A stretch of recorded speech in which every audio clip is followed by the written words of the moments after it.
Hello everyone, welcome to the Defenders YouTube channel. आज के इस वीडियो में हम कंटिन्यू करेंगे अपना मॉक टेस्ट नंबर 18। इससे पहले 17 मॉक टेस्ट ऑलरेडी अपलोड हो चुके हैं, तो अगर आपने वो नहीं देखे हैं तो चैनल पर जाकर आप देख सकते हैं। प्लेलिस्ट बनी हुई है, तो उन 17 मॉक टेस्ट को आप देख सकते हैं। और ये मॉक टेस्ट नंबर 18 है। अगर आपको इन सभी वीडियोस का पीडीएफ चाहिए तो वो आप टेलीग्राम से जाकर डाउनलोड कर सकते हैं, जिसका लिंक डिस्क्रिप्शन बॉक्स में दिया हुआ है। सो आज के इस वीडियो में मैंने अर्थमेटिक और जो एडवांस मैथ्स होती है उसके कुछ क्वेश्चंस इंक्लूड किए हैं। 20 क्वेश्चंस हैं और बिल्कुल इसी लेवल का आपका एग्ज़ाम भी आएगा। ठीक है, कुछ क्वेश्चन एडवांस मैथ के होंगे, कुछ अर्थमेटिक मैथ्स के। तो बिना देरी करे स्टार्ट करते हैं आज का वीडियो। तो सबसे पहला क्वेश्चन है, इसमें दिया गया है एक इक्वेशन लिखी है इस तरह से। तो हमें बताना है इसमें ए का वैल्यू क्या है। तो सिंपल यहाँ पर रूल लगाना होगा, पावर और एक्सपोनेंट वाला जो रूल्स होते हैं। तो पहले लिखा है 5 और √5। रूट का मतलब होता है पावर 1/2। तो 5 की पावर यहाँ पर 1 है, यहाँ पर 1/2। तो 1 और 1/2 को जब ऐड करेंगे तो आ जाएगा 5 की पावर 3/2। और साथ में लिखा है 5 की पावर 3 और डिवाइड में लिखा है 5 की पावर -3/2। ठीक है, इस माइनस की पावर को ऊपर ले जाएंगे तो पॉजिटिव में चेंज हो जाएगी, तो ऊपर आ जाएगा 5 की पावर 3/2। और ये कितनी बार आ जाएगी, एक बार ये लिखी है और एक बार ये ऊपर जाएगी तो 2 टाइम्स आ जाएगी। तो 2 इंटू यहाँ पर लिख देते हैं और इंटू में 5 की पावर 3। तो 2 से 2 कैंसिल हो जाएगा और ये 5 की पावर 3 इंटू 5 की पावर 3 हो जाएगा 5 की पावर 6। और ये किसके बराबर है RHS में, 5 की पावर a प्लस में 2। ठीक है, a प्लस में 2। तो यहाँ पर देख सकते हैं कि 2 के अंदर कितना जोड़ा जाए कि 6 आ जाए। तो a का वैल्यू यहाँ पर होगा 4, क्योंकि 4 + 2 क्या होता है 6। तो आंसर क्या हो जाएगा, option number C, that is 4। Next question में बोला गया अगर 2 की पावर 256 को हम 17 से डिवाइड करते हैं तो हमें रिमाइंडर क्या मिलता है। तो यहाँ पर एक छोटा सा रूल होता है जो कि आपने रिमाइंडर थ्योरम में पढ़ रखा होगा। 256 जो लिखा है इसको मैं इस तरह से लिख सकता हूँ, 2 की पावर 4 और इस पूरे की पावर कितनी 64। ठीक है, 64 डिवाइड में इस 17 को लिखा जा सकता है 2 की पावर 4 प्लस में 1। ठीक है, तो ये इस फॉर्म में मैंने लिख दिया है f(x), ठीक है, और अपॉन में x प्लस में a। तो जब कभी भी हम इस तरह से डिवाइड करते हैं f(x) को x प्लस a वाली टर्म से, तो उसका जो रिमाइंडर आता है वो क्या आता है, ऑलवेज f की पावर f(-a). ठीक है, ये हमेशा आंसर होता है उसका। तो यहाँ पर क्या है, x का वैल्यू क्या है अपना, तो x का वैल्यू हम देख सकते हैं पूरा है 2 की पावर 4 यहाँ पर लिखा हुआ है। और नीचे यहाँ पर दे रखा है a का वैल्यू क्या है, यहाँ पर 1 लिखा हुआ है। ठीक है, तो हम क्या करते हैं, यहाँ पर सिंपल आपको रखना होता है इसका वैल्यू, जो भी a का वैल्यू दिया हुआ है उसको आप उठाकर सिंपल f(x) की जगह पर पुट कर सकते हैं। तो a का वैल्यू यहाँ क्या है 1, तो यहाँ पर रख देते हैं फटाफट से और आंसर कैलकुलेट करते हैं। तो f(x) क्या है, पूरा का पूरा, तो 2 की पावर 4, ये 4 लिखा हुआ है, तो इसकी जगह पर मुझे क्या रखना होगा a कितना है अपना 1, और यहाँ पर माइनस का निशान लगा है तो माइनस का, और पावर कितनी है 64। तो क्या आंसर आ जाएगा इसका, -1 की पावर 64, दैट इज 1। तो इसका रिमाइंडर क्या हो जाएगा 1। ठीक है, तो इसका करेक्ट रिमाइंडर क्या है 1, यानी कि ऑप्शन नंबर क्या होगा, ऑप्शन नंबर ए इसका करेक्ट आंसर हो जाएगा। नेक्स्ट क्वेश्चन में बोला गया है average salary of all the workers in a workshop is 8000। तो मान लेते हैं अगर वर्कशॉप के अंदर x नंबर ऑफ वर्कर्स हैं तो उनका सम कितना हो जाएगा सैलरीज का 8000 और इनटू में x। ठीक है, 8000x ये बराबर है उन x कर्मचारियों में, उन x वर्कर्स में से 7 टेक्नीशियंस हैं जिनकी सैलरी कितनी है 12000। तो 7 इंटू में 12000। ठीक है, ये टेक्नीशियन की सैलरी आ गई। और प्लस में, अच्छा 7 टेक्नीशियन है तो बाकी कितने वर्कर्स बचे होंगे, एक्स में से 7 को माइनस कर लेते हैं, एक्स माइनस में 7, और इन सभी की सैलरी कितनी दी हुई है, the average salary of the rest is 6000, तो ये कितने 6000, तो यहाँ से सॉल्व कर लेते हैं और एक्स का वैल्यू निकाल लेते हैं। तो ये 12 सत्ते कितना होता है, 12 सत्ते होता है 84, ठीक है। तो 84,000 यहाँ पर लिखा है और यहाँ पर है 8000 एक्स, ठीक है। और यहाँ प्लस में कितना आ जाएगा, एक्स को जब 6000 से इंटू करेंगे तो 6000 एक्स, और -7 इंटू 6000 -42,000, ठीक है। तो इसको और फर्दर सॉल्व कर लेते हैं, एक्स वाले को एक्स वाले की तरफ ले जाते हैं, तो 8000 एक्स में से 6000 एक्स जाएगा तो 2000 एक्स बच जाएंगे, 2000 एक्स, और 84,000 माइनस 42,000 कितना हो जाएगा, 42,000, ठीक है। तो यहाँ के 3 जीरो से ये वाले 3 जीरो कैंसिल, 2 से ये 21 पर कैंसिल हो जाएगा, तो एक्स का वैल्यू क्या आ गया 21, यानी कि टोटल नंबर ऑफ वर्कर्स कितने थे उस पूरी फैक्ट्री के अंदर 21। तो आंसर क्या हो जाएगा इसका, क्वेश्चन नंबर 3 का option number A, that is 21, answer option A. Next question mixture का क्वेश्चन है, ठीक है। इसमें 45 लीटर मिक्सचर दिया हुआ है मिल्क और वाटर का, और ये किस रेशो में है, 4:1 में। तो टोटल रेशो कितना है, 4 और 1 5, और टोटल मिक्सचर कितना है 45। तो 5 से डिवाइड करते हैं इसको, एक रेशो का वैल्यू आ जाएगा, एक रेशो का वैल्यू क्या है 9।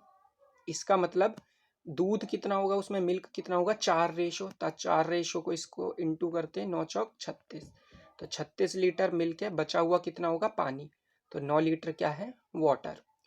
अब इसमें बोला गया है how much water must be added to make the mixture, ratio 3/2। तो अभी अपने पास रेशो क्या है मिल्क और वाटर का, 36/9। तो इसमें मैं कितना वाटर मिलाऊं, तो मैं x लीटर वाटर मिला देता हूं, जिससे रेशो क्या बन जाए 3/2। अब यहाँ से सॉल्व कर लेते हैं, 3 से 12 पर कटेगा, 2 से इंटू कर लेते हैं, 12 2 इज़ 24, और 24 और ये प्लस का 9 उधर जाएगा तो माइनस का 9, तो 24 में से यहाँ पर अपना कितना जाएगा। अच्छा यहाँ पर एक छोटी सी मिस्टेक है, इसको मैं बता देता हूँ, 1 मिनट। तो ठीक है, यहाँ पर एक्चुअली वो x की वजह से थोड़ी कन्फ्यूजन थी, तो ये 24 माइनस 9 इक्वल्स टू एक्स, तो 24 में से 9 जाएगा, कितना बचेगा 15, तो x का वैल्यू 15, यानी 15 लीटर एक्स्ट्रा वाटर ऐड करना पड़ेगा, तो option number C. Next question में बोला गया है spider climb 62:1/2% of the height of the pole in 1 hour, and in the next hour it covered 12:1/2% of the remaining height if the height of the pole is 192 meter. तो 192 metre का पोल है, और कितनी height cover की है spider ने, 62:1/2% of the height of the pole. तो ये याद होना चाहिए आपको, 62/1/2 किसके बराबर होता है, 5/8 के बराबर, ठीक है। ये जो परसेंटेज होती हैं आई होप आपने याद कर रखी होंगी, जो स्टैंडर्ड परसेंटेज होती हैं उन सभी के फ्रैक्शन वैल्यू आपको याद होंगे। तो 62.5% का मतलब होता है 5/8। इससे आप जब इसको कैंसिल करेंगे तो कितने पर होगा, 8 2 ज़ा 16, 3 बचेगा, 8 4 ज़ा, तो 24 इंटू में 5 कितना हो जाएगा 120। मतलब कि पहले घंटे में स्पाइडर 120 मीटर चढ़ चुका है उस पोल के ऊपर, तो बचा कितना, 192 में से 120 जाएगा, 72 मीटर की हाइट बच चुकी है, और इसको कवर करने में 1 घंटा लेता है वो। तो हमें यही पूछा है, if the height of the pole is 192 meter then distance climb in second hour. तो सेकेंड आर में उसने कितनी डिस्टेंस कवर की है, तो सेकेंड आर में उसने कितनी की है 12:1/2% of the remaining height. Remaining height ये है, तो इसका 12.5%, 12.5 का मतलब होता है 1/8, तो इससे कैंसिल कर लेते हैं, कितना आ जाएगा 9। तो यानी कि नेक्स्ट आर में उसने कितनी कवर की 9 मीटर्स। तो आंसर क्या, option number D, that is 9 meter. Next question में बोला गया reduction of 20% in the price of the sugar enables a purchaser to obtain 2:1/2 kg more for 160. Find original price per kg of sugar. तो मान लेते हैं इसको, जैसे अगर ये जो पहले प्राइस था, मतलब कि 160 रुपये में, पहले मान लेते हैं कि वो कितना खरीदता था, जो 20% का क्योंकि रिडक्शन हुआ इन द प्राइस ऑफ शुगर। ठीक है, तो अगर मान लेते हैं कि 160 रुपये जो था वो क्या था, ये तो था ही जो कि उसने बेसिकली खर्चा किया 160 रुपये। और इन्होंने क्या बोला है ना कि पहले वो मान लेते हैं कि अगर 5x वो खरीदता था, यानी कि अगर जो टोटल अमाउंट में उसकी जो भी आता था, यानी कि जो भी इसने खरीदा है शुगर, ठीक है, तो शुगर उसने खरीदा है, तो अगर मान लेते हैं वो शुगर का अमाउंट कितना था, 5x था। ठीक है, कि 160 रुपये में उसने कितना खरीदा था पहले, 5x। और बाद में क्या हुआ, प्राइस में रिडक्शन हुआ। प्राइस में रिडक्शन की वजह से क्या हो पा रहा है कि उसका जो अमाउंट था वो बेसिकली ज़्यादा हो जाएगा, यानी कि जो ये 5x था ना, ये उसने खरीदा था जब प्राइस का रिडक्शन हो गया था, और इनिशियली वो कितना था, 4x। यानी कि पहले अगर 160 रुपये में वो 4x अमाउंट खरीदता था शुगर की, तो 20% का रिडक्शन हो गया है किसके अंदर, प्राइस ऑफ शुगर। तो प्राइस ऑफ शुगर के अंदर 20% का रिडक्शन हुआ है, तो वो 20% क्या करेगा, ज़्यादा खरीद पाएगा। तो 4x से अमाउंट क्या हो गया शुगर का, 5x। तो अब इसका निकाल लेते हैं फटाफट से आंसर क्या होगा। तो सिंपल सी इक्वेशन आप बना सकते हैं यहाँ से, मैं बनाकर दिखा देता हूँ। ठीक है, तो 160 ये था टोटल प्राइस जो कि उसने खर्च किया, और पहले कितना खरीदता था वो, 4x। ठीक है, तो इतना अमाउंट आता था, और अब क्या आने लग गया है, 160 में कितना अमाउंट मिल रहा है उसको, 5x। तो ये क्या प्राइस आया है, 1 किलो शुगर का पहले का प्राइस और 1 किलो शुगर का अब का प्राइस। और यहाँ से कितने के बराबर दे रखा है इन्होंने, 2.5 किलो एक्स्ट्रा मिलता है, ये 2:1/2 kg। तो यहाँ पर 2:1/2 kg का मतलब 5/2। तो इस इक्वेशन को हम बड़ी आसानी से सॉल्व कर सकते हैं, और सॉल्व होकर ये मैं दिखा देता हूँ सॉल्व करके। ये 160 को मैंने बाहर निकाला कॉमन, एलसीएम लिया अंदर, तो ये हो जाएगा 5x माइनस में 4x, नीचे आ जाएगा 5 4 20 x स्क्वायर, किसके बराबर है, 5/2। तो 5 से इसको काटूंगा, 160 को 32 पर कैंसिल होगा, 5x में से 4x जाएगा, x बचेगा, तो ये हो जाएगा 32। और जो x बचेगा ऊपर यहाँ पर, वो x इस वाले नीचे वाले x से कैंसिल हो जाएगा, तो ऊपर सिंपल क्या बच गया, 1, और नीचे क्या आ जाएगा, 20x, और ये किसके बराबर है, 1/2। ठीक है, तो ये किसके बराबर हो जाएगा, 1/2 के बराबर। तो यहाँ से हम आसानी से इसको कैलकुलेट कर सकते हैं x के वैल्यू को। तो x क्या आ जाएगा, यहाँ से x को मैं यहाँ से कैलकुलेट करके दिखा देता हूँ। तो ये हो जाएगा अपना 32 इंटू में 2 अपॉन में 20। ठीक है, तो यहाँ से इसको कैंसिल करेंगे, 5 पर कैंसिल हो जाएगा, और इसको भी यहाँ से कैंसिल कर सकते हैं। तो x का वैल्यू यहाँ से मिल जाएगा हमें लगभग, है ना। तो यहाँ से हमने पूछा क्या था वो भी बता देते हैं। तो x का वैल्यू यहाँ से कितना आ जाएगा, ये 2 1 2, और यहाँ पर 5, ये 10 पर कैंसिल होगा। ठीक है, तो x का वैल्यू क्या मिल गया, 32 अपॉन में 10। ठीक है, ये क्या है, x का वैल्यू आ चुका है। और इनिशियली उसने कितना अमाउंट खरीदा था वो भी हम देख लेते हैं, जो मतलब कि बाद में जो प्राइस हो चुका था उसका 5x उसने अमाउंट खरीदा था, यहाँ पर देख सकते हैं। तो 5x का वैल्यू यहाँ पर बेसिकली हम निकाल लेते हैं फटाफट से, कितना वैल्यू आ जाएगा। तो 5x उसने अमाउंट खरीदा था, तो x का वैल्यू रख देते हैं 5 इंटू में x कितना है, 32/10। तो 5 1 5, 5 2 2 से कैंसिल करेंगे 16 पर। तो इनिशियली प्राइस क्या था, 16 रुपीज़ पर केजी। ठीक है, तो ये क्या आ जाएगा, original price of KG in sugar पूछा गया था, तो आंसर क्या हो जाएगा, option number B, that is 16 rupees per KG. इसका एक दूसरा तरीका भी होता है, वो मैं बता देता हूँ। अगर आपको डायरेक्ट फॉर्मूले से निकालना है तो वो भी आप निकाल सकते हैं। डायरेक्ट फॉर्मूले की हेल्प से आप इस तरह से निकाल सकते हैं। इसका एक फॉर्मूला होता है, वो फॉर्मूला मैं लिख कर बता देता हूँ। तो फॉर्मूला होता है आपका XY अपॉन में 100 माइनस में x और इनटू में a। ठीक है, यहाँ पर x क्या है, तो x का वैल्यू क्या है, जितना भी रिडक्शन हुआ है। ठीक है, रिडक्शन कितना का हुआ, 20% का। y क्या होता है, y होता है टोटल प्राइस, कितने रुपए में टोटल सामान खरीदा गया, 160 रुपये में। और ये 100 माइनस में x, तो x का वैल्यू 20 है, 100 में से 20 जाएगा 80, और यहाँ पर क्या आ जाएगा नीचे a का वैल्यू क्या होता है, तो a होता है कितना उसमें एक्स्ट्रा अमाउंट आपको मिल रहा है जब प्राइस रिड्यूस हो चुका है। तो 5/2 2.5 किलो एक्स्ट्रा मिल रहा है, तो 5/2 यहाँ पर लिख देते हैं। तो 80 से ये 2 पर कैंसिल हो जाएगा, ठीक है, 5 से ये 4 पर कैंसिल हो जाएगा, और नीचे वाला 2 ऊपर 2 से मल्टीप्लाई होकर 2 2 जा 4, तो 4 इंटू में 4 कितना आ जाएगा 16, ठीक है। तो ये डायरेक्ट फॉर्मूले से भी आप इसको कर सकते हैं। 16 रुपीज़ पर केजी क्या आ जाएगा इसका करेक्ट आंसर, ठीक है। तो इसका ऑप्शन नंबर क्या था, ऑप्शन नंबर था बी 16।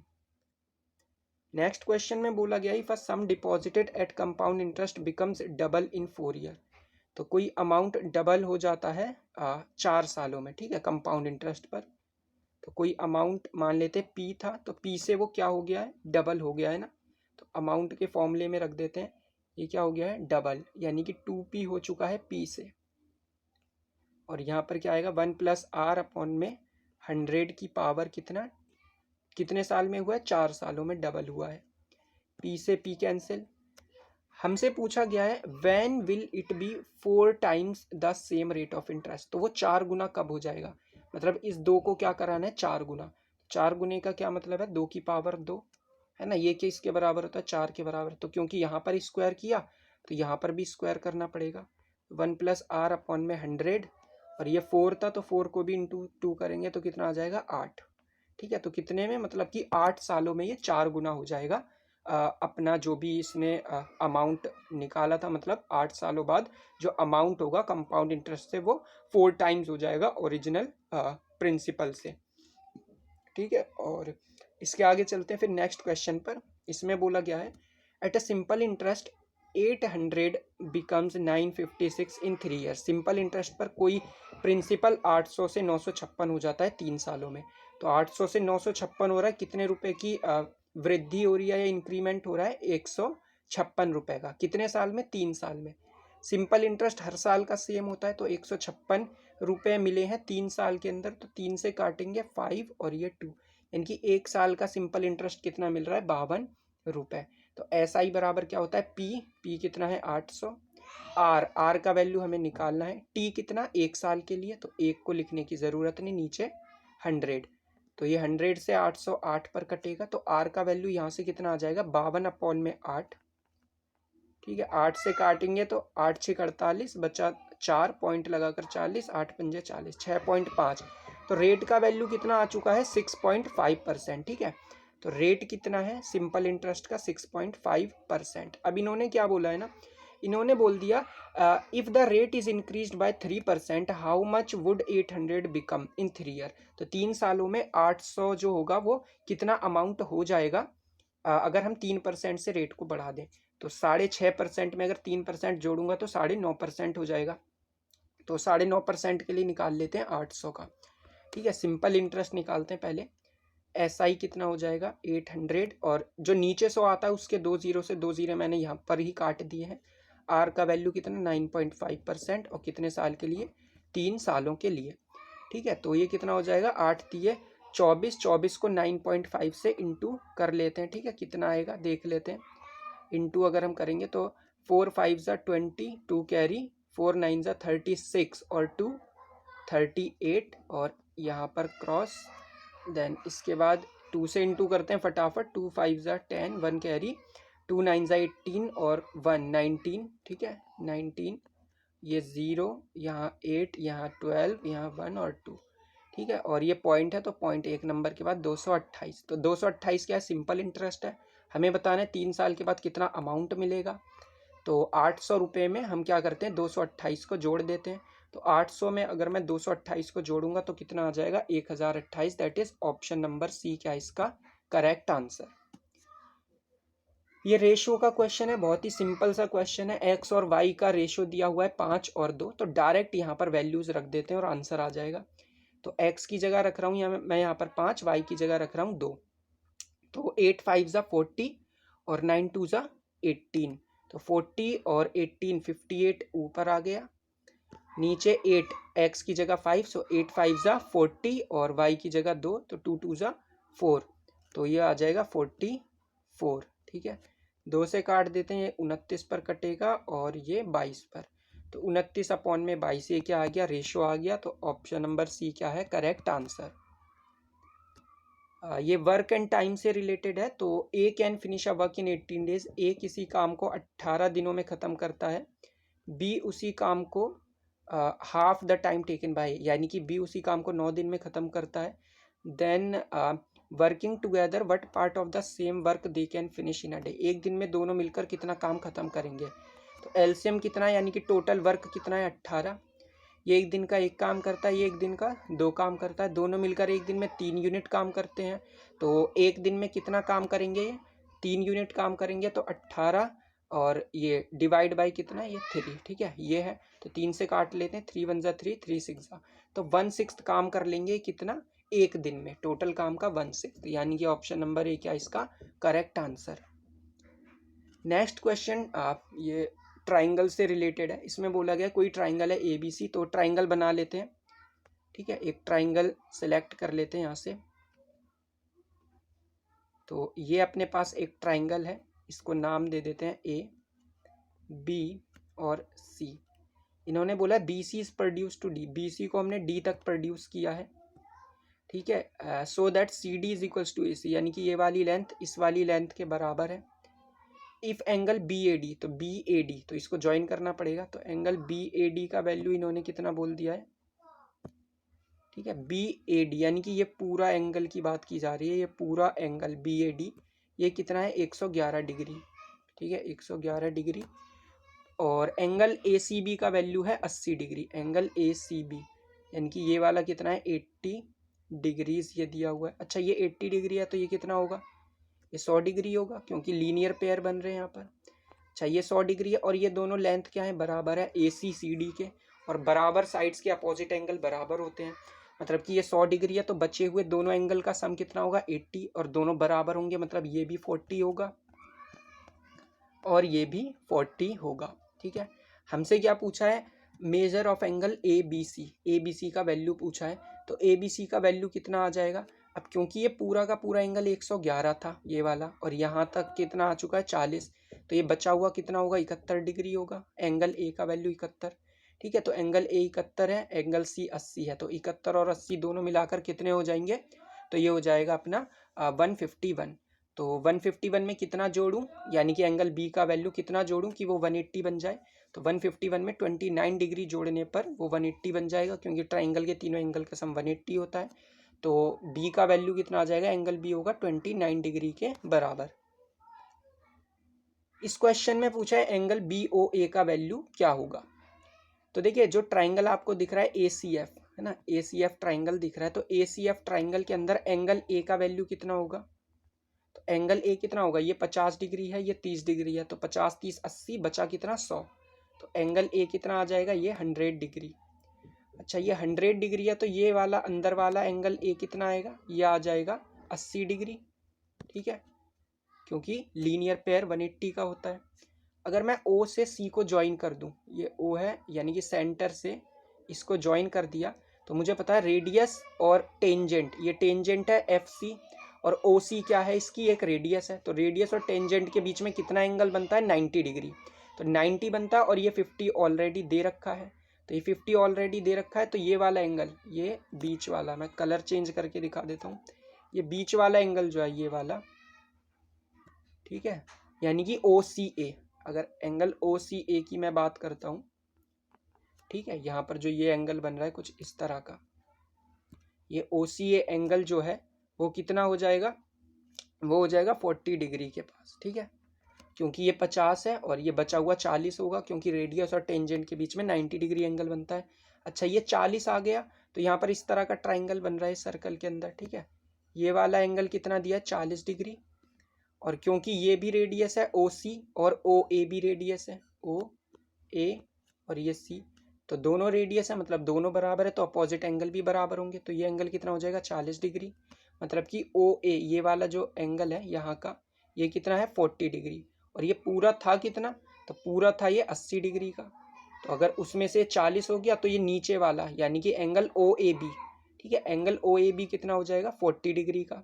तो ये 40, तो ये भी 40 हो जाएगा, ये दोनों 40 हो गए, एंगल ओ ए बी और ओ बी ए 40 हो गए, क्योंकि रेडियस हैं दोनों बराबर हैं तो अपोजिट एंगल बराबर, तो एंगल बी ओ ए कितना आ जाएगा 100 डिग्री का। ठीक है, मैं एक बारी आपको ये बड़ा सा डायग्राम बनाकर दिखला देता हूँ ताकि और क्लियर हो जाए। ठीक है, ये यहाँ पर मैं आपको इस तरह से दिखा देता हूँ। ये नीचे वाला ट्राइंगल कुछ इस तरह का था, ये था बी, सॉरी ये था एंगल ओ था, हाँ ठीक है ओ था, और फिर था ये बी। ठीक है, तो ये था अपना क्या ओ, ये था ओ, ये था बी और ये था ए, और ये वहाँ पर जो एंगल बन रहा था वो कितना बन रहा था, ये था अपना कितना 80 डिग्री का। ठीक है, 80 डिग्री का बन रहा था, और ये वाला ये आधा एंगल ये 40 डिग्री आ चुका था ऊपर, क्योंकि यहाँ पर और यहाँ पर ये जो ट्राइंगल बन रहा था ये भी 40 था, ये भी 40, तो ये बचा हुआ भी अपने आप में 40 हो जाएगा, और क्योंकि ये 40 है तो ये भी 40 होगा, क्योंकि रेडियस के अपोजिट एंगल बराबर 40 40 80, तो बचा हुआ कितना है 100 डिग्री का, तो ये 100 डिग्री का हो जाएगा एंगल बी ओ ए। तो आंसर क्या आ जाएगा, option number A, that is 100 degree. Next question में बोला गया hollow sphere of internal and external diameter are 4 centimeter and 8 centimeter. Hollow sphere है कुछ इस तरह का, मैं ड्रॉ करके दिखा देता हूँ। ठीक है, एक होलो स्फेयर है और उसका इंटरनल और एक्सटर्नल डायमीटर का वैल्यू दिया हुआ है। ठीक है, तो इंटरनल कितना दिया हुआ है, इंटरनल 4 है, एक्सटर्नल 8 है, तो ये वाला कितना है 4, और जो एक्सटर्नल है उसका वैल्यू कितना दिया है, उसका वैल्यू है 8। ठीक है, ये कितना है 8 है, तो हमें क्या कैलकुलेट करके बताना है, हमें बताना है कि इसको पिघला कर ना मेल्ट करके एक कोन बनाया गया जिसका डायमीटर 8 सेंटीमीटर, तो उसकी हाइट क्या होगी। तो जब कभी भी किसी को मेल्ट किया जाता है शेप को, तो उसमें हमेशा वॉल्यूम को कांस्टेंट रखा जाता है।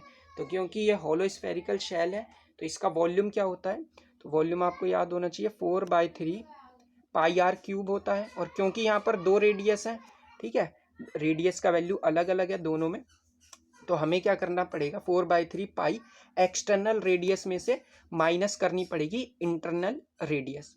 और देखिए यहाँ पर एक चेंज और है, ये बेसिकली यहाँ जो हमें दिया हुआ है ना होलो स्फेयर, ये एक्सटर्नल और इंटरनल डायमीटर दिया है, यानी कि रेडियस क्या होगी इसकी आधी आधी हो जाएगी ना, तो ये 4 की जगह पर ये क्या है 2 आ जाएगी रेडियस, क्योंकि ये डायमीटर का वैल्यू दिया है, और ये 8 की जगह पर क्या है 4।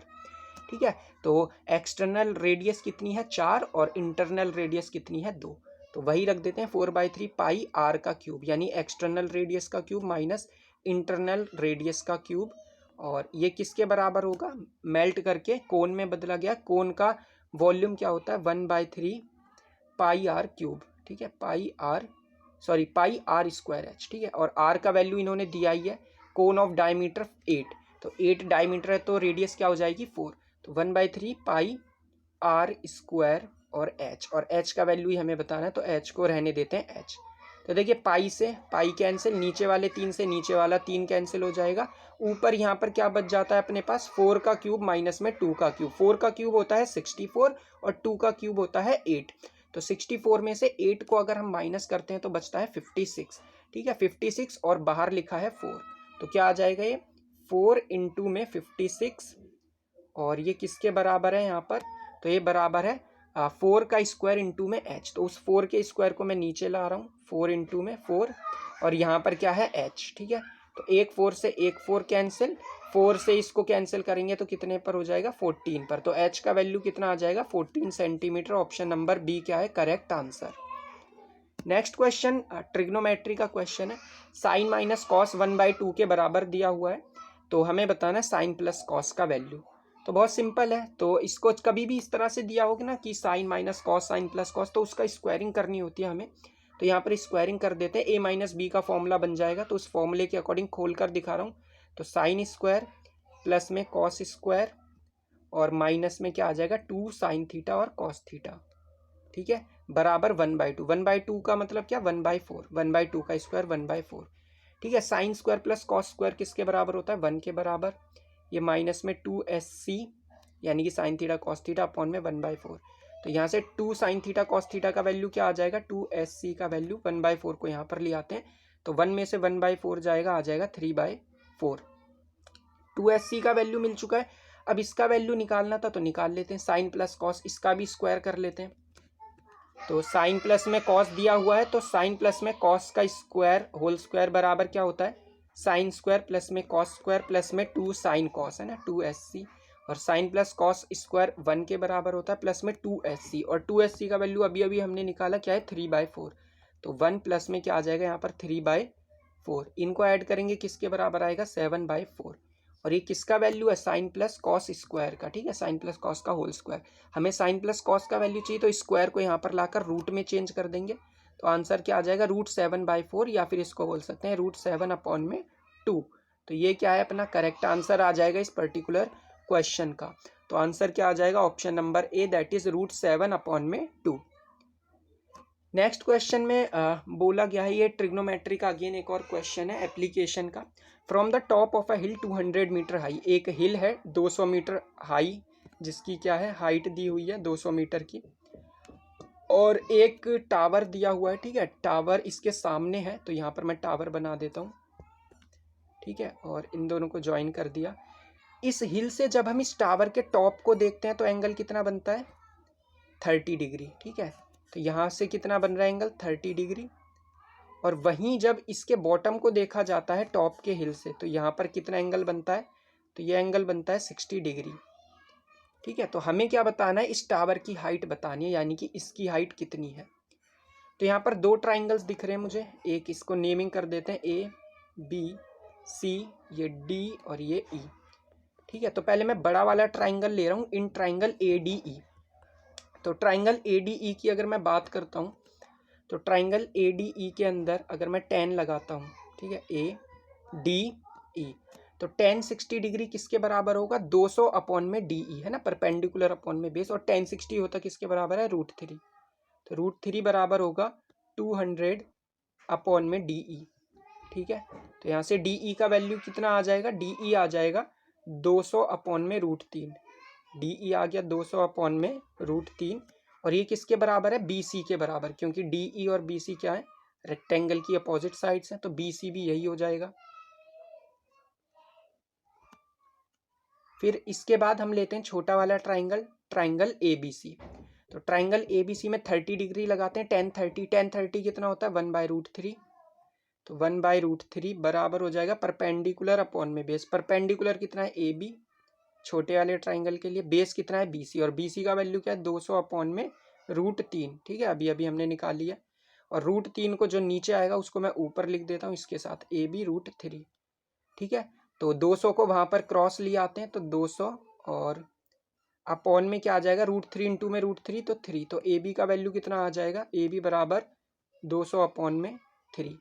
हमें क्या निकालना था हाइट ऑफ द टावर, और हाइट ऑफ टावर कितनी है CE, ठीक है, और CE कैसे निकलेगा, CE निकलेगा अगर मैं पूरे AD में से AB को माइनस कर दूं, ठीक है, इस AD में से अगर मैं इतना हिस्सा माइनस कर दूं AB, तो बचा हुआ क्या आ जाएगा BD, और BD किसके बराबर है CE जो कि हाइट ऑफ टावर है, तो मतलब कि 200 में से मुझे माइनस करना है 200/3, तो माइनस कर लेते हैं 200 माइनस में 200/3, ठीक है, 200 माइनस में 200/3, तो कितना आ जाएगा 600 में से 200 जाएगा 400/3, और 400/3 को मैं लिख सकता हूँ 133:1 अपॉन में 3, तो 133:1/3 ये क्या है करेक्ट आंसर होगा। तो ऑप्शन नंबर क्या है, ऑप्शन नंबर ए दिख रहा है यहाँ से 133:1/3 मीटर, ये क्या है करेक्ट आंसर। नाउ लास्ट के 5 क्वेश्चन ये स्टैट से रिलेटेड है, तो ये कुछ सब्जेक्ट दिए हुए हैं, कुछ स्टूडेंट दिए, उनके मार्क्स दे रखे हैं हर एक सब्जेक्ट में। तो पहले क्वेश्चन में पूछा गया है what is the total marks obtained by Meera in all the subject. Meera कहाँ है, तो मीरा ये फर्स्ट रो में, तो टोटल मार्क्स कितने ऑब्टेन किए, तो जोड़ लेते हैं 100 और 80, 180 और 50, 230, 230 और 90, 320, 320 और 90, 410 और 60, 470, ठीक है। तो ऑप्शन नंबर क्या है सी इसका करेक्ट आंसर 470। नेक्स्ट क्वेश्चन में पूछा गया है average marks obtained bye these 7 students in history. तो हिस्ट्री में कितने एवरेज मार्क्स रहे, ये रहा हिस्ट्री, तो हिस्ट्री के सभी मार्क्स को ऐड कर लेते हैं, देखते हैं कितना आता है। तो 80 और 70 150, 150 और 70 कितना हो जाएगा 220, ठीक है, 220 और 60 280 और 90 370, 370 और 60 430 और 80 510, और कितने सब्जेक्ट में आया है 7 सब्जेक्ट में, ठीक है, 7 स्टूडेंट्स हैं, तो 510 डिवाइड बाय 7 कितना आ जाएगा 7 7 ज़ा 49, 2 बचेगा 20 हो जाएगा, 7 7 और ये 3 बचेगा, सॉरी है ना, 3 बच जाएगा यहाँ पर। 7, अच्छा हाँ ठीक है, 7 7 सा 49 है, तो 2 बचेगा, 2 को 0 के साथ लिखते हैं 20, तो 7 2 ज़ा 40, 7 2 ज़ा 14 और बचेगा कितना 6, पॉइंट लगाकर 60 बना लेंगे, 72.8 लगभग इतना आएगा। तो ऑप्शन नंबर ए क्या इसका करेक्ट आंसर हो जाएगा। नेक्स्ट क्वेश्चन में बोला है how many students have got 60% और more marks in all the subjects. तो हर एक सब्जेक्ट की बात की गई, इन ऑल द सब्जेक्ट। कितने ऐसे स्टूडेंट हैं जिनके हर एक सब्जेक्ट में 60% से मार्क्स ज़्यादा है। तो देखिए मीरा जो है उसके यहाँ पर 50 मार्क्स दिख रहे हैं, तो ये तो नहीं होगा। सुबोध की बात करते हैं तो सुबोध के यहाँ पर 40 मार्क्स दिख रहे हैं, ठीक है, तो ये भी नहीं होगा। हर एक में 60 से ज़्यादा है, 60 होने ही चाहिए एटलीस्ट। कुणाल की बात करते तो 90 70 60 90 70 70, तो कुणाल फर्स्ट बॉय है जिसके हर एक सब्जेक्ट में 60% से ऊपर है, तो एक तो ये हो गया। और उसके बाद देख लेते हैं सोनी, तो सोनी के भी यहाँ पर 60 60 65 80 80 80, ठीक है, तो ये वाला दूसरा स्टूडेंट है। रिचू के यहाँ पर 50 आ गए, इरीन के यहाँ पर 40 आ गए और यहाँ पर विजय के यहाँ पर 35। तो सिर्फ 2 स्टूडेंट्स हैं जिनके क्या है मार्क्स 60 60 से ज़्यादा है हर एक सब्जेक्ट में, तो आंसर क्या होगा option number B. Next question में बोला गया है overall percentage of Kunal, Kunal के मार्क्स की परसेंटेज, तो जोड़ लेते हैं कुणाल के मार्क्स ये यहाँ पर, ठीक है, 90 और 70 ये हो जाएगा 160, 160 और 60 तो ये हो जाएगा 220, 220 और 90 310 और 70 380 और 70, 380 और 70 450, ठीक है, 450 मार्क्स हैं। कितने सब्जेक्ट में है, 6 सब्जेक्ट में, तो 6 से इसको डिवाइड कर लेते हैं, 6 7 ज़ा 42 और 6 5 ज़ा 35, तो कितना आ गया 75%। ऑप्शन नंबर सी क्या है करेक्ट आंसर। लास्ट क्वेश्चन है in which subject is the overall percentage the best, कौन से सब्जेक्ट में ओवरऑल परसेंटेज सबसे ज़्यादा है। तो सभी की हमें परसेंटेज निकालनी होगी, तो ये क्वेश्चन मैं आपके लिए छोड़ देता हूँ। आपको क्या करना है, हर एक सब्जेक्ट की यहाँ पर परसेंटेज निकालनी है। इंग्लिश की कितनी है, हिस्ट्री की कितनी है, ठीक है, ओवरऑल परसेंटेज निकालनी है, सभी सब्जेक्ट की निकाल कर फिर देखनी है कि किस सब्जेक्ट की परसेंटेज सबसे ज़्यादा है, ठीक है। तो इसका आंसर आपको कॉमेंट सेक्शन में बताना है। तो ये था आज का वीडियो, आई होप आपको वीडियो पसंद आया होगा। So thank you so much for watching this video.